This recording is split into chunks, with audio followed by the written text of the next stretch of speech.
Welcome to Sweet Life Beat Life. We hope this video helps. You begin immediately. Equip Shade Cloak and Quick Slash so fights are mobile and safe. From the Kingdom's Edge bench near the tram, clear grubs and flying foes to avoid interruptions. Once done, move along the broken tram tracks and use precise dashes to drop to the lower ledges. This keeps you aligned with the corridor that leads to the Hornet arena. Make sure to pick up any soul and masks on the way to prevent being underpowered for the first engagement. You step into the arena and force the encounter. Hornet attacks quickly, so bait her forward jump and practice the parry timing to open a window. Once that parry lands, follow with a dash attack or a nail art to deal maximum damage. This works because her combo recovery is long. Between her rapid cloth thrusts, reset distance and only heal when you have a safe gap.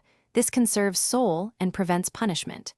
Keep mobility high and alternate physical hits, with a spell if you need ranged pressure.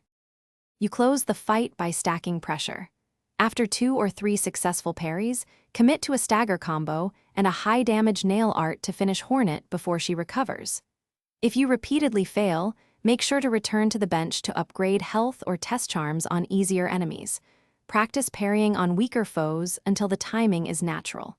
If problems persist, remove aggressive or movement-restricting charms and swap to a stronger nail art.